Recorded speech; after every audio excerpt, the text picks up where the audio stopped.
Hello viewers, welcome all in one more video of my channel English Tutorial with Rachna. So here I am present in front of you with the poem The Last Bargain from your English book Honeydew.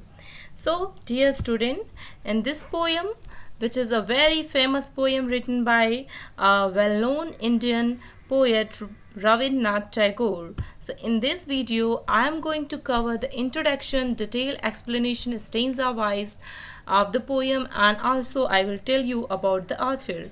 So before I can move, I will like to make you a request that please like, share, comment and subscribe the channels. So here let's proceed. So before I explain you the poem, let's have the introduction of the poem. So this poem, The Last Bargain, is a soulful poem written by the famous Indian poet Rabindranath Tagore. And in this poem, the speaker is telling about the worthlessness of worldly thing, power and beauty.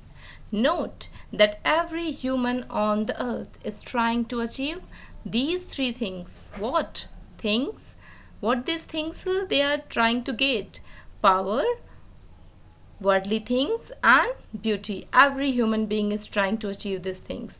But for the poet, for the speaker of this poem, every material things on this earth is mortal and not everlasting. They will not remain for a long time.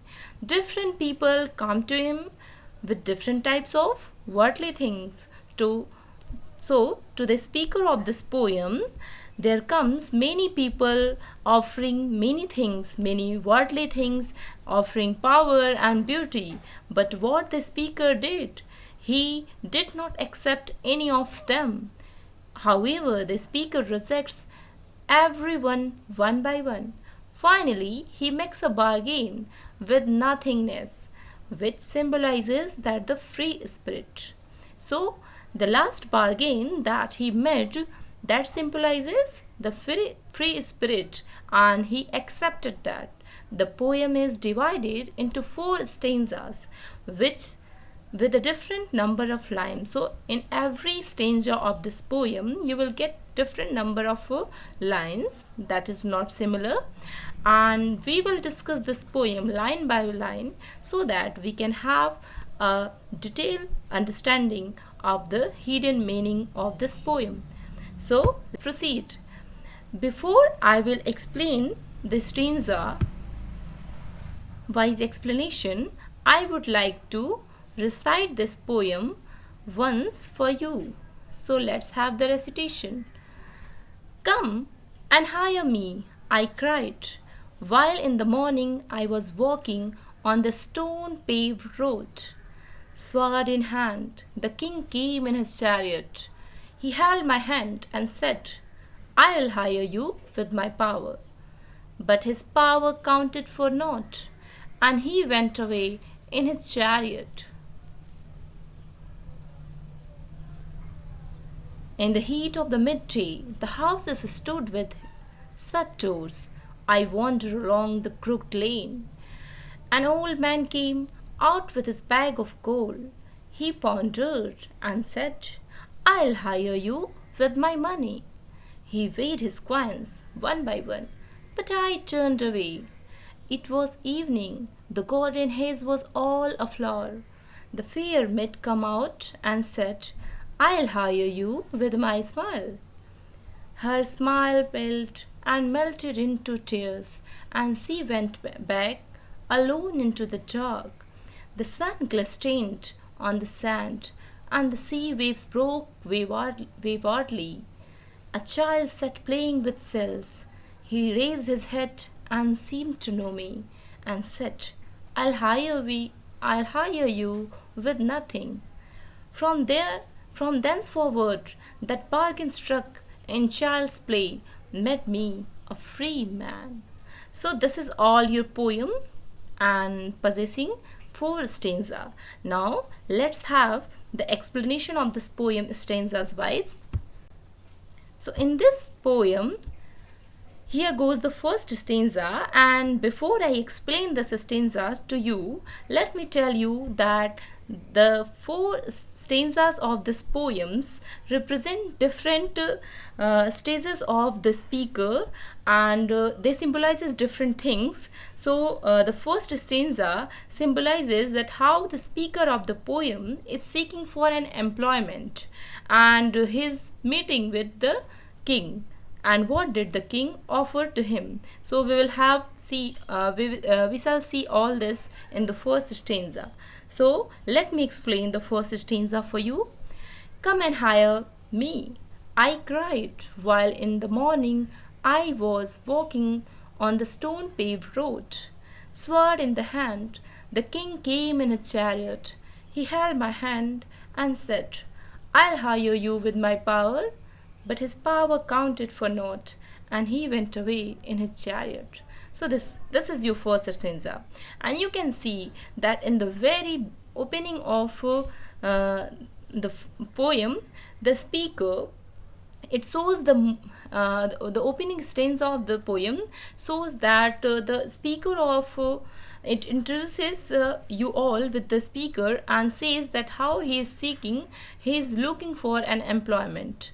And what is the time?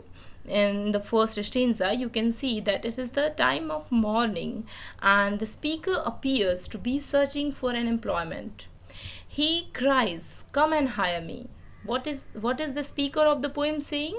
He is saying continuously, it is the morning time, and the speaker of the poem is saying continuously that come and hire me, as you can see that he is in search of an employment. Okay, he is unemployed, and that's why he is looking for an employment.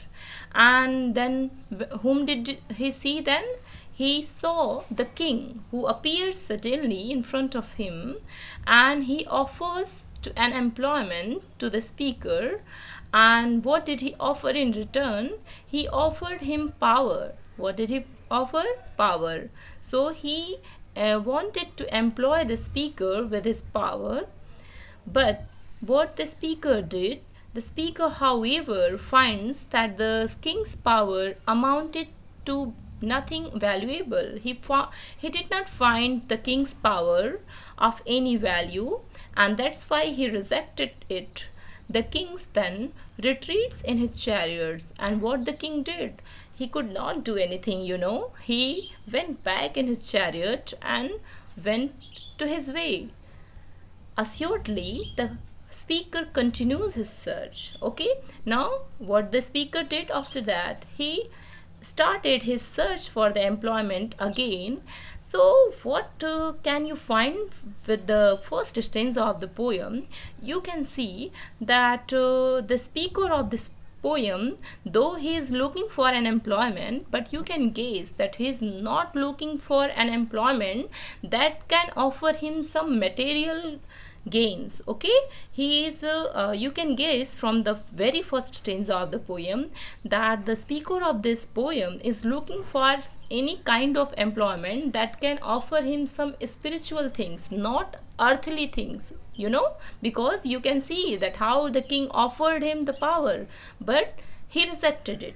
Now let's proceed towards the second stanza. So here goes the second stanza that represent the speaker continuation of the search. So let me read this. In the heat of the midday, the houses stood with shut doors. I wandered along the crooked lane.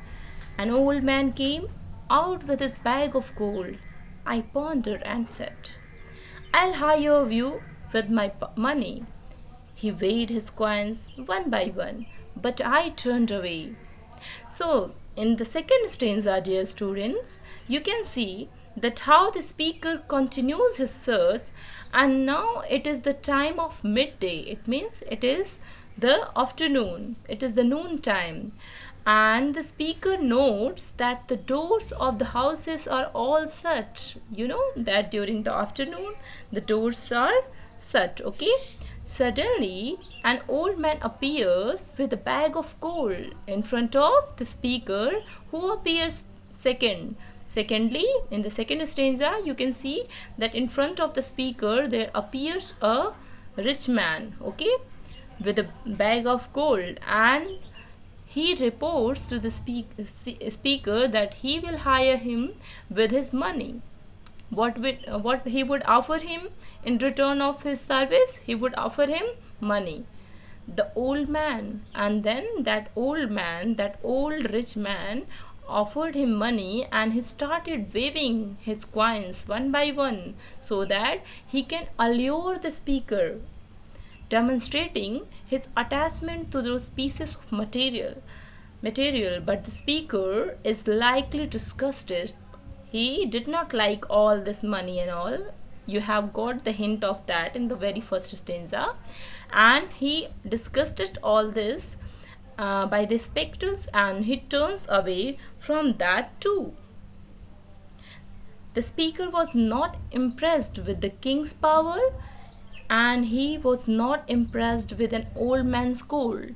So, reading these two stanza of this poem, you can understand that how the speaker of the poem, who is looking for an employment, but he is neither interested in power nor in gold or money, you can say. Okay, so what is there in which he is interested in? Let's see. So the reader can now be sure that reader, all my dear students and me too, we can what can we note here? We can be sure now that our speaker of this poem is not a person who is interested in worldly goods that the speaker is seeking. He is looking for something else. I have given you the hint of that in the very first stanza, that surely he is looking for some spiritual thing. He can be seeking only the love of the spirit, which is not to be found in this worldly power or wealth. Yeah, this is what you can gauge from here. Okay, now move to the third stanza. Let's see. His you can title the third stanza as experiencing a change. Okay, so in the first stanza he witnessed, he got an offer of power. In the second stanza he got an offer of money. Now in the third stanza he had experienced some different thing. He did not experience the thing, material goods like money or power, but he experienced something else. And what was it? Let's read this third stanza and come to know. So it was evening. The garden haze was all aflower. The fair maid came out and said, I will hire you with a smile. Her smile paled and melted into tears, and she went back alone into the dark. So dear students, you can see that how in the third stanza, however, your speaker or the seeker continues onto its evening. So his search was still continue in the evening time, and what did he saw? He could see that all the garden were covered with beautiful flowers. So it was a very beautiful phenomenon all around. And then in all this beautiful phenomenon, what did he experience? That he met with a very fair lady. Fair maid means very beautiful lady he met, and that beautiful lady assured him that she wanted to hire the speaker with her smile. However, the speaker eventually experiences the change that comes over the aged human as the smile paled and melted into tears. But you know, the speaker of this poem is not a person who is very unexperienced. He is a very experienced person, and he knows it very well that the beauty of that lady will melt, it will fade away very soon when as she would become old. So as soon as she will become old, her beauty will fade away, and he knew it very well. That's why he rejected her smile, her beauty too. And the madman, that lady, seeing all that he rejected her offer too, and that's why she also went away from there. So you can see this that the speaker in all these three stanza, he has rejected all these worldly things like power, beauty, and money. Now moving to a fourth stanza, what can we see? that now next to whom did he meet? So he met with the sun glistened on the sand, the sea waves broke waywardly. A child sat playing with cells. He raised his head and seemed to know me and said, I hire you with nothing.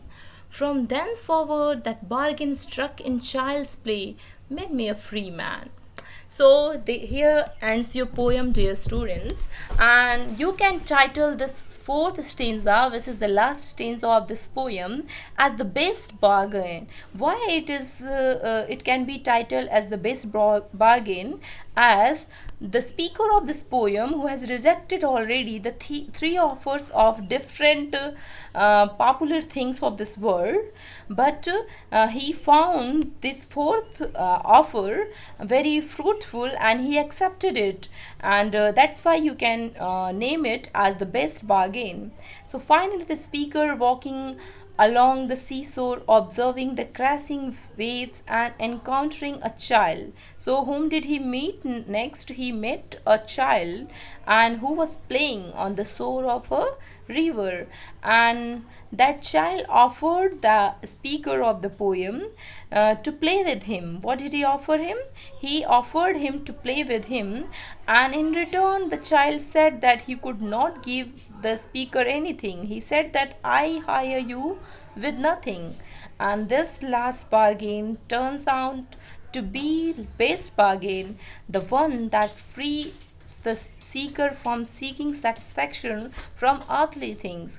It is the silent spirit, the nothingness contravening materiality and the space transcending time and matter, that becomes the true employer.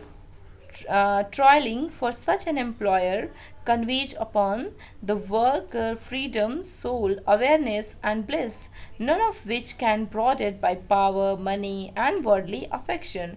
So, dear student, you can see that how the speaker of the poem founds the last offer of the child very fruitful, as it made the speaker a free man, and he got so much happiness in that bargain, and that's why you can call this offer as the best bargain.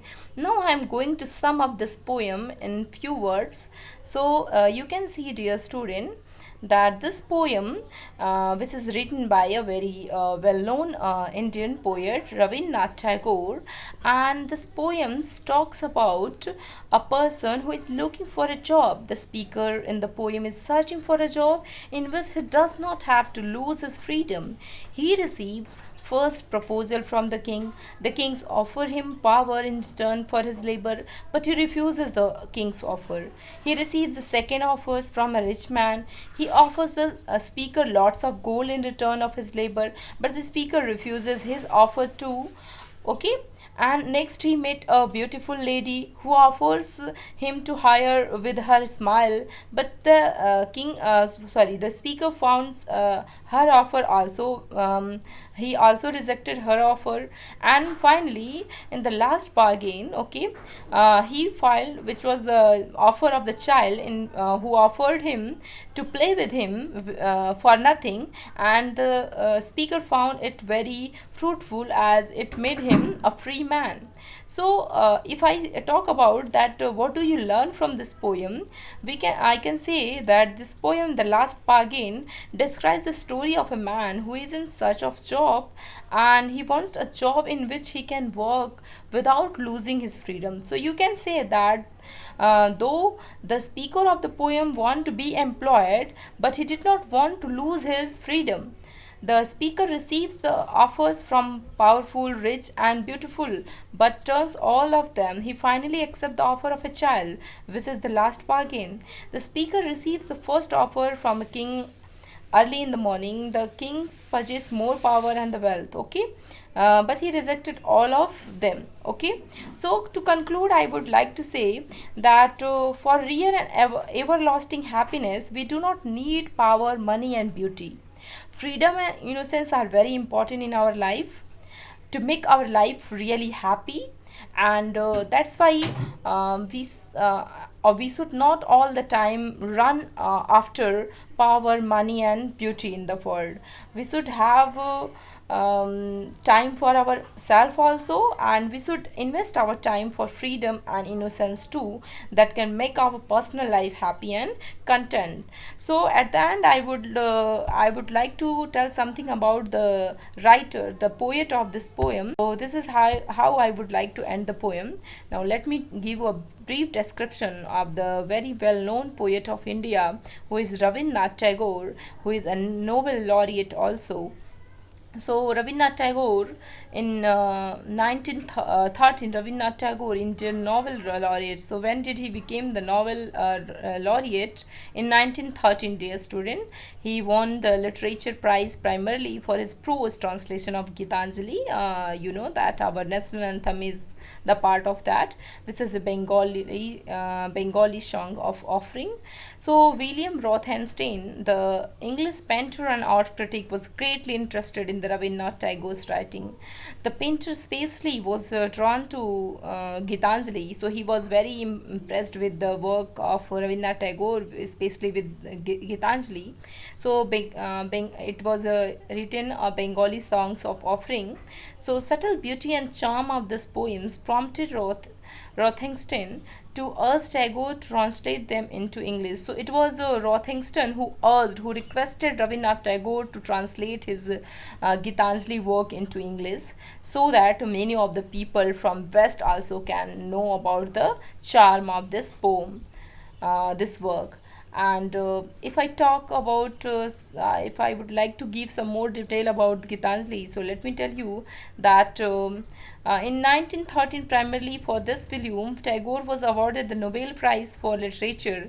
In that same year, Macmillan published the hardcover copy of Tagore's prose translation of Gitanjali. The great Irish poet W.B. Yeats, who was also a Nobel laureate in 1923, he provided an introduction to Gitanjali. So very well known English poet W.B. Yeats provided the introductions to this poem Gitanjali, which was the work of Rabindranath Tagore. Yeats writes that this volume stirred my blood as nothing has for years. So what has Yeats told about this poem? He has told that this work Gitanjali stirred in his blood as nothing has for years. So about the Indian culture, Yeats commented the work of the supreme culture. They yet appear as much the growth of common soil as the grass and the rushes. Yeats' interest and study of Eastern philosophy becomes intense, and he was especially attracted to Tagore's spiritual writing, many more. So, dear student, I have tried to do some justice with the poem, and if you have any doubt regarding this poem, still you can write your doubts or your suggestion in the comment box. At the end, I will again like to make you a request that do not forget to subscribe the channel so that you can keep on getting my next videos. Thank you and bye bye.